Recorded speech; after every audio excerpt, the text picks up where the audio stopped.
മഹാലക്ഷ്മി സീരിയലിൻ്റെ ഇന്നത്തെ എപ്പിസോഡിലേക്ക് എല്ലാവർക്കും സ്വാഗതം. അങ്ങനെ നമ്മളുടെ കരുണയുടെ ദുഷ്ടതയുടെ ഫലമായിട്ട് മഹിയാണെങ്കിൽ ഗുരുതരാവസ്ഥയെ തന്നെ ICUലാണ്. ഈ സമയത്ത് മഞ്ജു കണ്ണനോട് സത്യങ്ങളെല്ലാം തുറന്നു പറയുന്നുണ്ട്. മഹാലക്ഷ്മിയെ കരുണ സ്റ്റെപ്പിൽ നിന്ന് തള്ളി താഴെ ഇട്ടതാണെന്ന്. അത് കേട്ടിട്ട് നമ്മളുടെ കണ്ണനാണെങ്കിൽ നല്ല ദേഷ്യം വരുന്നുണ്ട്. എന്തായാലും കണ്ണൻ കരുണയെ വെറുതെ വിടാനൊന്നും പോകുന്നില്ല. ഇതോടുകൂടി കരുണയുടെ അച്ഛനും മുത്തശ്ശിക്കൊക്കെ നല്ല പണി തന്നെ കിട്ടുന്ന എപ്പിസോഡുകളാണ് ഇനി വരാൻ പോകുന്നത്. എന്തായാലും അനന്തു ലേഹയെ വിളിക്കാനായിട്ട് ചെല്ലുന്ന സമയത്ത് ലേഹയോട് വിവരങ്ങൾ പറയുമ്പോൾ തന്നെ ലേഹ കണ്ണനെ തന്നെയാണ് കുറ്റപ്പെടുത്തുന്നത്. ഞാൻ അപ്പോഴേ പറഞ്ഞതാ കണ്ണേട്ടനോട് മഹിയെ അവിടെ താമസിപ്പിക്കണ്ട, ആ കരുണയെ നിങ്ങൾ കഷ്ടപ്പെടുത്തുന്നതിനനുസരിച്ച് അവൾ പ്രതികാരം ചെയ്യുമെന്ന്. അന്നേരം കണ്ണേട്ടനും മഹി അത് കേട്ടില്ല. ഇനിയിപ്പോൾ എന്ത് ചെയ്യും അനന്തുവേട്ടാ, മഹിക്കിപ്പോൾ എങ്ങനെയുണ്ടെന്ന് ചോദിക്കുമ്പം ഒന്നും പറയാറായിട്ടില്ല.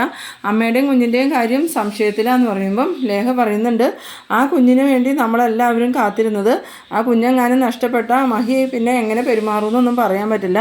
പിന്നെ നമുക്ക് മഹിയെ പഴയതുപോലെ തിരിച്ചു കിട്ടുന്ന കാര്യം പോലും സംശയമാണെന്ന്. ആ സമയത്ത് അനന്ത് പറയുന്നുണ്ട്, എന്തായാലും നീ ആസ്പത്രിയിൽ ചെന്നിട്ട് കണ്ണനോട് ഇങ്ങനെയൊന്നും സംസാരിക്കാൻ നിൽക്കണ്ട, അല്ലെങ്കിൽ തന്നെ അവനാകെ തകർന്ന് നിൽക്കുക. ഇപ്പം തന്നെ മഞ്ജു അവിടെ ഉള്ളത് കൊണ്ട് പെട്ടെന്ന് ഹോസ്പിറ്റലിൽ എത്തിക്കാൻ പറ്റിയത്.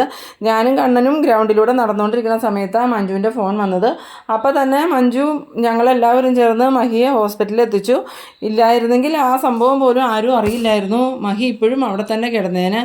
അതെന്തായാലും ദൈവാധീനമായി. നമുക്ക് ആശുപത്രിയിലേക്ക് പോണ വഴിക്ക് ഏതെങ്കിലും ഒരു അമ്പലത്തിൽ കയറി പ്രാർത്ഥിച്ചിട്ട് പോകാനുണ്ട് കേട്ടാന്ന് പറയുന്നു. പിന്നീട് കാണിക്കുന്നത് ഡോക്ടറാണെങ്കിൽ ഓടിപ്പടച്ച് എലിസബത്ത് ഡോക്ടറുടെ അടുത്തേക്ക് ചെല്ലുന്നുണ്ട്. എന്നിട്ട് എങ്ങനെയുണ്ട് മഹിക്കും കുഞ്ഞിനെന്ന് ചോദിക്കുമ്പം ഒന്നും പറയണ്ട ഈ ചായ, അമ്മയുടെയും കുഞ്ഞിൻ്റെയും കാര്യം സംശയത്തില്ല, ഏതെങ്കിലും ഒരാളെ രക്ഷിച്ചെടുക്കാനാണ് ഞാൻ നോക്കണേ, അത് പ്രത്യേകിച്ച് അമ്മയെ. ആ സമയം തോമസ് ഡോക്ടർ ചോദിക്കുന്നുണ്ട്, അത്രയ്ക്കും ഗുരുതരാണോ എന്ന് ചോദിക്കുമ്പം പിന്നില്ലാതെ അത്രയും മേളിൽ നിന്നല്ലേ ആ മഹാലക്ഷ്മി വീണത്, ഞാൻ കണ്ണനെ തന്നെ കുറ്റം പറയുള്ളൂ, ഇങ്ങനെ ഒരു വീട്ടിൽ ആ കുട്ടിയെ താമസിപ്പിക്കേണ്ട കാര്യം ഉണ്ടായിരുന്നോ, സുഹൃത്തിൻ്റെ ഭാര്യയും നല്ലതായിട്ട് നോക്കുമായിരുന്നല്ലോ, അവിടെ തന്നെ നിന്നോളൂലായിരുന്നോ എന്ന് ചോദിക്കുമ്പം അത് ഇനിയിപ്പോൾ സംഭവിച്ചു പോയില്ലേ, പിന്നെ അതിനെക്കുറിച്ച് പറഞ്ഞിട്ട് എന്താ കാര്യം, തെറ്റെന്തായാലും കണ്ണൻ്റെ ഭാഗത്ത് തന്നെയാണ്. കണ്ണൻ ഒരിക്കലും കമലേശ്വരത്ത് കൊണ്ടുപോയി മഹാലക്ഷ്മിയെ താമസിപ്പിക്കാൻ പാടില്ലായിരുന്നു. പിന്നെ മഹാലക്ഷ്മിയുടെ കാര്യത്തിൽ വേറൊരു സംഭവം ഉണ്ടല്ലോ ഇച്ചായ, ഇതിനു മുമ്പ് ആ കുട്ടിയുടെ വയറ്റിൽ വിഷം ചെന്നതാ. അന്ന് ഭാഗ്യത്തിന് കുഞ്ഞിനും അമ്മയ്ക്കും കുഴപ്പമൊന്നുമില്ലാണ്ട് രക്ഷപ്പെട്ടത്. എന്തായാലും ഈ പ്രാവശ്യം അതുപോലെ സംഭവിക്കുമെന്ന് തോന്നണില്ല. ഞാൻ അമ്മയെ രക്ഷിച്ചെടുക്കാനാണ് നോക്കണേ. ഇതിൻ്റെ കാര്യത്തിൽ എനിക്ക് വലിയ ഉറപ്പൊന്നുമില്ല എന്ന് പറയുമ്പം അവരെല്ലാവരും ആ കുഞ്ഞിന് വേണ്ടി കാത്തിരിക്കുന്നവരാ. കണ്ണനാണെങ്കിൽ സങ്കടം സഹിക്കാൻ പറ്റാതെ ഐസുവിൻ്റെ മുന്നിൽ നിൽക്കുക. തൽക്കാലം എലിസബത്ത് ഈ കാര്യങ്ങളൊന്നും കണ്ണനോടും മഞ്ജുവിനോടും പറയണ്ടാന്ന്. പിന്നീട് കാണിക്കുന്നത് നമ്മളുടെ കണ്ണൻ്റെ അടുത്തേക്ക് എലിസബത്ത് ഡോക്ടറും തോമസ് ഡോക്ടറും വരാണ്. ഡോക്ടറെ കണ്ടതും കണ്ണനാണെങ്കിൽ സങ്കടത്തോടുകൂടി ഡോക്ടറെ കെട്ടിപ്പിടിക്കുന്നുണ്ട്.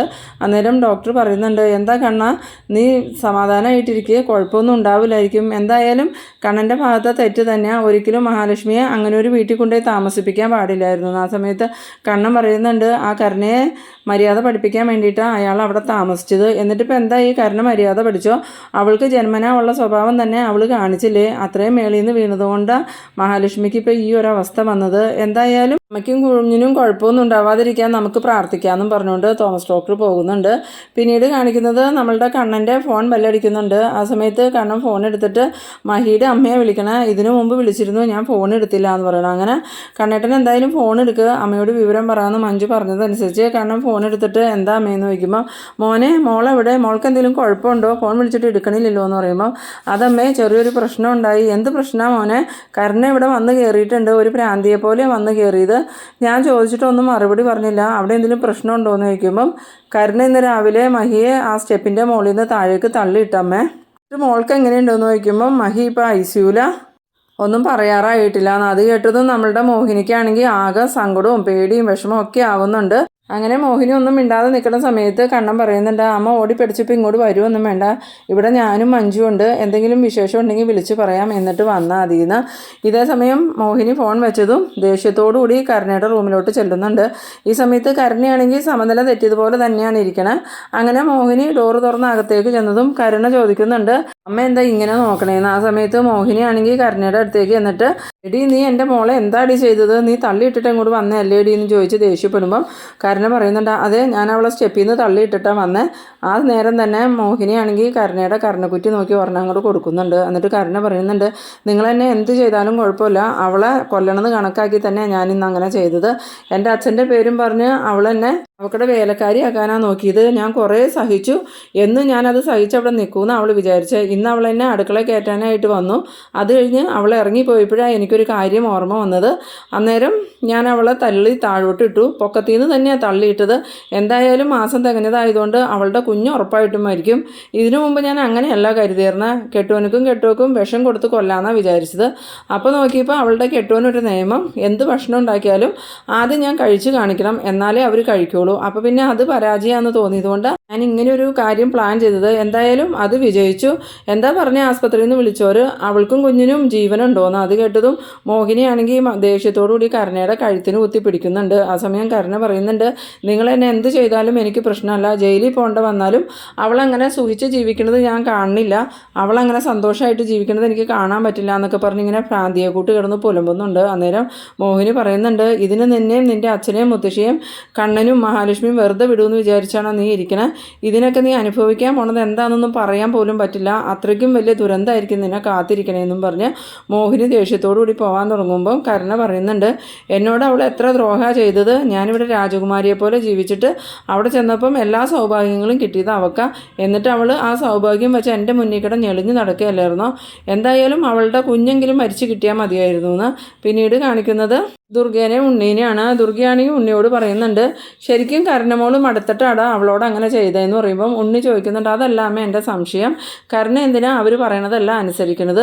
കുറച്ച് നാളുകളായി അവൾക്ക് ഈ സ്വഭാവം തുടങ്ങിയിട്ട്. അവളുടെ അച്ഛന് സമനില തെറ്റിയത് മുതലാണ് മഹാലക്ഷ്മിയും കണ്ണനും പറയണതെല്ലാം അവൾ അനുസരിച്ച് തുടങ്ങിയത്. ഇല്ലെങ്കിൽ അവരെന്ത് പറഞ്ഞാലും അവൾ എതിർക്കണയായിരുന്നു. എന്നാലും ഇനിയിപ്പോൾ അവരുടെ കുഞ്ഞിന് എന്തെങ്കിലും പറ്റി കാണുമെന്ന് ചോദിക്കുമ്പം ഇത്രയും മാസങ്ങളായതല്ലേ, എന്തായാലും കുഞ്ഞിന് കാര്യമായിട്ട് എന്തെങ്കിലും പറ്റി കാണൂടാ, അത്രയും മോളിൽ നിന്നല്ലേ വീണത്. കാരണം മോള് ക്ഷമ കെട്ടിട്ടാണല്ലോ അങ്ങനെ ചെയ്തത്. ഒരു പണിയും ചെയ്യാതെ നടന്ന കൊച്ചിനെയും കൊണ്ട് അവൾ കുറേ ദിവസമായില്ലേ കഷ്ടപ്പെടുത്തണോ, അതിൻ്റെ ദേഷ്യത്തിനായിരിക്കും കരുണമോൾ അങ്ങനെ ചെയ്തതെന്ന് പറയുമ്പോൾ ഉണ്ണി പറയുന്നുണ്ട്, എന്നാലും ഈ കരുണയുടെ പെരുമാറ്റത്തിൽ എന്തൊക്കെയോ ദുരൂഹതകളുണ്ടമ്മേ, അവൾ എന്തൊക്കെയോ കാര്യങ്ങൾ നമ്മളിൽ നിന്നും മറച്ചു വെക്കുന്നുണ്ട്. അന്ന് പിന്നെ ഞാൻ കണ്ണനും മഹാലക്ഷ്മിയും അകന്ന് നിന്നതിൻ്റെ രഹസ്യം കണ്ടുപിടിക്കാൻ നടന്നതുകൊണ്ട് ഇതിൻ്റെ പിന്നാലെ പോകാൻ എനിക്ക് സമയം കിട്ടിയില്ല. എന്തായാലും ഇനി അതിൻ്റെ പിന്നാലെയും കുറച്ചൊന്ന് നടക്കണം. ആ സമയത്ത് ദുർഗ പറയുന്നുണ്ട്, ഇനിയിപ്പോൾ അവൾക്കും കുഞ്ഞിനും എന്തെങ്കിലും സംഭവിച്ചിട്ടുണ്ടെങ്കിൽ കരുണ ഇനി ഇങ്ങോട്ട് വരില്ലല്ലോ എന്ന് പറയുമ്പം ഉണ്ണി പറയുന്നുണ്ട്, കരുണ ഇങ്ങോട്ട് വന്നില്ലെങ്കിലും കുഴപ്പമൊന്നുമില്ല, ഇനിയിപ്പോൾ അവളോട് ഇങ്ങോട്ട് വരാൻ പറഞ്ഞ് ഞാൻ നിർബന്ധിക്കാനൊന്നും പോവില്ല, അവൾക്ക് ഇഷ്ടമുണ്ടെങ്കിൽ വന്നാൽ മതി. ഇനിയിപ്പോൾ എനിക്ക് വേറൊരു കാര്യത്തിലാണ് പേടി, ഇപ്പോൾ കരുണ ഇങ്ങനെയൊക്കെ ചെയ്തതുകൊണ്ട് എനിക്ക് കിട്ടിക്കൊണ്ടിരിക്കുന്ന ശമ്പളം അവർ കട്ട് ചെയ്യുമെന്നാണ് പേടി എന്ന് പറയുമ്പോൾ ദുർഗ പറയുന്നുണ്ട്, അതും ശരിയാടാ മോനെ, നിനക്ക് വേറെ എവിടെയെങ്കിലും ജോലിക്ക് ശ്രമിക്കാൻ പാടില്ലേ എന്ന് ചോദിക്കുമ്പം അതുകൊണ്ട് എന്താ അമ്മേ പ്രയോജനം, എനിക്ക് വേറെ എവിടെയെങ്കിലും ജോലി കിട്ടിക്കഴിഞ്ഞാൽ ഇപ്പോൾ മാസാമാസം കിട്ടിക്കൊണ്ടിരിക്കുന്നത് അവരങ്ങോട്ട് നിർത്തും, പിന്നെ എനിക്ക് നഷ്ടം തന്നെ. ഇതിപ്പോൾ ജോലിയും ചെയ്യേണ്ട, മാസാമാസം പൈസയും കിട്ടും. ഇപ്പോൾ കരുണ ഇങ്ങനെ ചെയ്തതുകൊണ്ട് അതില്ലാണ്ടാവുമെന്നുള്ള പേടിയിലാണ് ഞാൻ നിൽക്കണേന്ന്.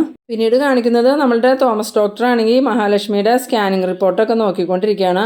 ആ സമയത്ത് എലിസബത്ത് ഡോക്ടർ പറയുന്നുണ്ട്, കുഞ്ഞിനും അമ്മയ്ക്കും നിലവിൽ കുഴപ്പമൊന്നുമില്ല ഇച്ചായ, പിന്നെ അനക്കമൊക്കെ ഉണ്ട്, അനക്കക്കുറവൊന്നുമില്ല, ചില സമയങ്ങളിൽ അനക്കം ഇല്ലാത്തതുപോലെയും തോന്നുന്നുണ്ട്, എന്നാലും അത്യാവശ്യമായിട്ട് ഓപ്പറേഷൻ ചെയ്യണം, ഇപ്പോൾ 8ാം മാസമല്ലേ, അതുകൊണ്ട് കുഞ്ഞിനെ പുറത്തെടുക്കാൻ തന്നെ എൻ്റെ തീരുമാനം. ആ സമയത്ത് തോമസ് ഡോക്ടർ ചോദിക്കുന്നുണ്ട്, അത് വിജയിക്കുമെന്ന് ചോദിക്കുമ്പം കുഞ്ഞിനെയും അമ്മയെയും രക്ഷിക്കണം എന്നാണ് എൻ്റെ ആഗ്രഹം, പക്ഷേ അമ്മയ്ക്കാണ് ഞാൻ കൂടുതൽ പ്രാധാന്യം കൊടുക്കണം, എങ്ങനെയെങ്കിലും ആ കുട്ടിയെ ജീവിതത്തിലേക്ക് തിരിച്ചു കൊണ്ടുവരണം. ഇപ്പം തന്നെ മഹാലക്ഷ്മിയും ഭയങ്കര സങ്കടത്തിലാണ്, ബോധം തെളിയുമ്പോൾ എൻ്റെ കുഞ്ഞെന്ന് തന്നെ ആ കുട്ടി പറഞ്ഞുകൊണ്ടിരിക്കണേ. അമ്മയും കുഞ്ഞിനെ എങ്ങനെയെങ്കിലും രക്ഷപ്പെടുത്തി എടുക്കാൻ നോക്കണം എന്ന് പറയുമ്പോൾ തോമസ് ഡോക്ടർ പറയുന്നുണ്ട്, ആ കുഞ്ഞ് അങ്ങനെ കുഴപ്പമൊന്നും സംഭവിക്കണ കുഞ്ഞല്ല. ഇതിനു മുമ്പ് എലിസബത്ത് ഓർക്കുന്നില്ലേ, അന്ന് വിഷം ശരീരത്തിൽ ചെന്നിട്ടും ആ കുഞ്ഞിന് ഒരു കുഴപ്പവും വന്നില്ല, അതിന് ഞാൻ നേരിട്ട് ദൃക്സാക്ഷിയാണ്, അതുകൊണ്ട് തന്നെ ഈ കുഞ്ഞ് ഒരു കുഴപ്പമില്ലാതെ ജനിക്കുമെന്ന് തന്നെ എൻ്റെ വിശ്വാസം.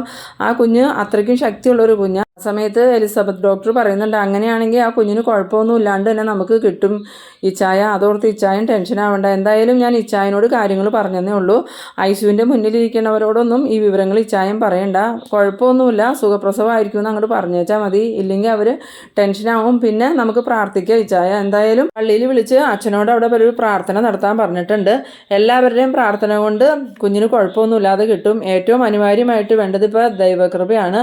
അത് മഹാലക്ഷ്മിക്കും കണ്ണനും മഹാലക്ഷ്മിയുടെ കുഞ്ഞിനും 90% ഉള്ളതുകൊണ്ട് ചിലപ്പോൾ ആ കുഞ്ഞിനും അമ്മയ്ക്കും ഒരു കുഴപ്പമില്ലാതെ നമുക്ക് കിട്ടുമെന്ന് പറയുമ്പോൾ തോമസ് ഡോക്ടർ പറയുന്നുണ്ട്, മഹാലക്ഷ്മിയും കണ്ണനും ആർക്കും ഒരു ദ്രോഹവും ചെയ്യാത്തവരാ, മറ്റുള്ളവർക്ക് നല്ലത് വരണമെന്ന് മാത്രമേ അവർ ആഗ്രഹിക്കണുള്ളൂ, എന്നിട്ടും ആ കരുണ ഇതുപോലൊരു ചതി മഹാലക്ഷ്മിയോട് ചെയ്തല്ലോ എന്ന്. പിന്നീട് കാണിക്കുന്നത് നമ്മളുടെ പ്രതാപനും പ്രതാപൻ്റെ അമ്മയും കൂടെ കൂടി തീർത്ഥാടനമൊക്കെ കഴിഞ്ഞ് തിരിച്ചു വരുന്നുണ്ട്. ഈ സമയത്ത് കാറിൻ്റെ ഒച്ച കേട്ടതും മോഹിനിയാണെങ്കിൽ ആസ്പത്രി പോകാനായിട്ട് ഇറങ്ങി വരുന്ന സമയത്താണ് ഇവരിങ്ങോട്ട് വന്നത്. ഇവരെ കണ്ടതും മോഹിനി രൂക്ഷമായി ഇങ്ങനെ നോക്കിക്കൊണ്ടിരിക്കുമ്പോൾ പ്രതാപൻ പറയുന്നുണ്ട്, എന്തായാലും അവളുടെ നോട്ടം അത്ര പന്തിയല്ലല്ലോ അമ്മേ, അവളുടെ നോട്ടത്തിൽ എന്തോ പെശകുണ്ടല്ലോ എന്ന് പറയുമ്പോൾ നീ അതൊന്നും മൈൻഡ് ചെയ്യണ്ടെന്നും പറഞ്ഞുകൊണ്ട് പ്രതാപനെയും വിളിച്ചുകൊണ്ട് പ്രതാപൻ്റെ അമ്മ അകത്തേക്ക് വരുന്ന സമയത്ത് നമ്മളുടെ കരുണയാണെങ്കിൽ മുൻവശത്തേക്ക് വരുന്നുണ്ട്. കരുണയുടെ മുഖം കണ്ടതും പ്രതാപനും പ്രതാപൻ്റെ അമ്മയ്ക്കും എന്തൊക്കെയോ സംശയങ്ങൾ തോന്നുന്നുണ്ട്. കാരണം വേറൊന്നുമല്ല, കരുണയുടെ കവളത്ത് 5 വിരൽപ്പാട് ഇങ്ങനെ കിടക്കുന്നുണ്ട്. അപ്പോൾ തന്നെ കരുണയ്ക്ക് ആരുടെയോ കയ്യിൽ നിന്ന് അടി കിട്ടിയിട്ടുണ്ടെന്നുള്ള കാര്യമൊക്കെ പ്രതാപനും പ്രതാപൻ്റെ അമ്മയ്ക്കും മനസ്സിലാവുന്നുണ്ട്. അവരങ്ങനെ